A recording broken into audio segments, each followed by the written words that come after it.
नमस्कार, बहुत स्वागत है आपका। आप देख रहे हैं धर्मा शर्मा 2.0। हमारे किचन का वास्तु सही होना बहुत आवश्यक है। वैसे तो इसके पहले भी हमने आपको बहुत कुछ बताया है, लेकिन आज हम आपके तवे की बात करेंगे। किचन में हर किसी के किचन में तवा होता है, लेकिन तवा सबसे अहम भी होता है। किचन का तवा जब तक आप सही ढंग से नहीं रखते, सही ढंग से इसका यूज नहीं करते, तब तक किस्मत का साथ भी थोड़ा कम मिलता है। बहुत सिंपल तरीके से आज हम आपको दो चार बातें बताने वाले हैं। तो चलिए शुरुआत करते हैं। सबसे पहली बात, आपके किचन का जो तवा है ना, राहु से संबंध रखता है। आपका राहु कैसा है ये आपका तवा बताता है। अब अगर आपका राहु गड़बड़ हो तो तवा को ढंग से रखकर आप राहु को ठीक कर सकते हैं।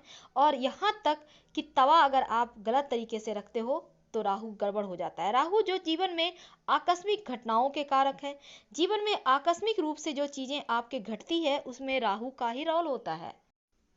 अब ऐसे में तवा का महत्व तो और भी बढ़ जाता है।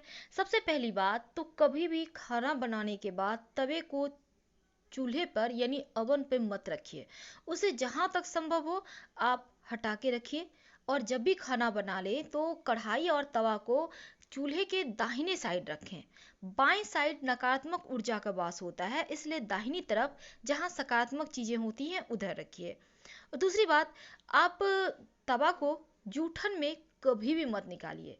तवा और कढ़ाई सबसे ज्यादा पवित्र वस्तुओं में से एक होता है किचन का, इसलिए इसे जूठे में मत निकालिए। अगर आपके घर में मेड आ रही है तो यकीन मानिए उसे कहिए कि अलग से पहले इसको साफ करके हटा लो, फिर बाकी के बर्तनों को धोना। ये बहुत जरूरी है। तवा को हमेशा ही छिपा कर रखिए। कभी भी खुले में मत रखिए कि किचन में कोई भी आ रहे हैं और तवे पे नजर पड़ रहा है। बिल्कुल भी नहीं करना चाहिए। बहुत बार क्या होता है, खाना बनाने के बाद चूल्हे के नीचे तवा डाल देते हैं, ये भी गलत है। ऐसा भी ना करें। तवा को गरम तवे पर पानी तो बिल्कुल भी मत डालिएगा, क्योंकि ये जो छन से आवाज आती है ये वास्तु दोष उत्पन्न करता है। घर में कलह कलेश इससे ज्यादा होती है, तो ऐसा भी करने से बचना चाहिए।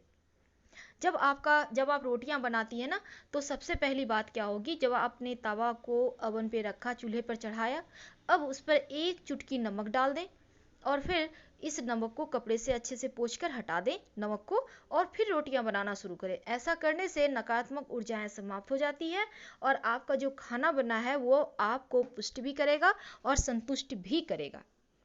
दूसरी बात, जब आप खाना बनाती हो, रोटी बनाते हैं, तब रोटी बनाने के पहले आप एक बात हमेशा ही याद रखिए कि पहली जो रोटी होती है ना, वो छोटी ऐसी रोटी बनाकर हटा लें, क्योंकि पहला और पिछला रोटी नहीं खाना चाहिए।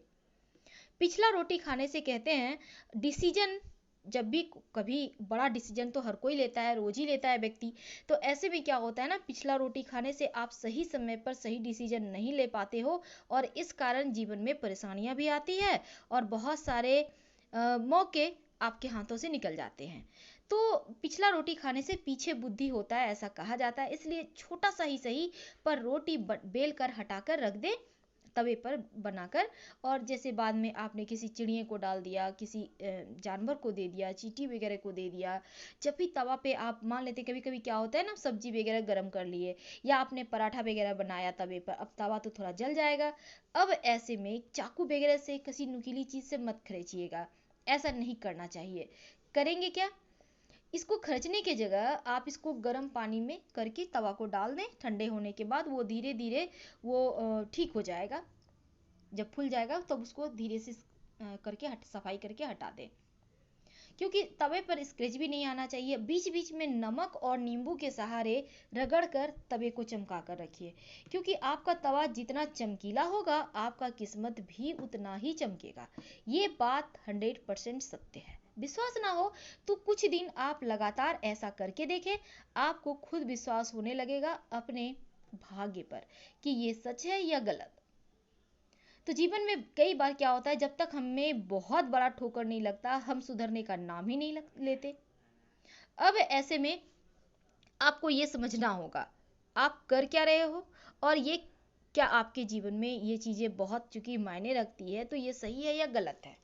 जाने अनजाने कई बार हमसे बहुत सारी गलतियां भी हो जाती है, तो गलती करने से बचना चाहिए।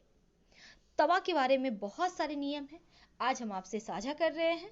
और अगर पसंद आए तब लाइक कर सब्सक्राइब कीजिएगा। तो हम आपसे विदा लेना चाहेंगे। हर हर महादेव। धन्यवाद।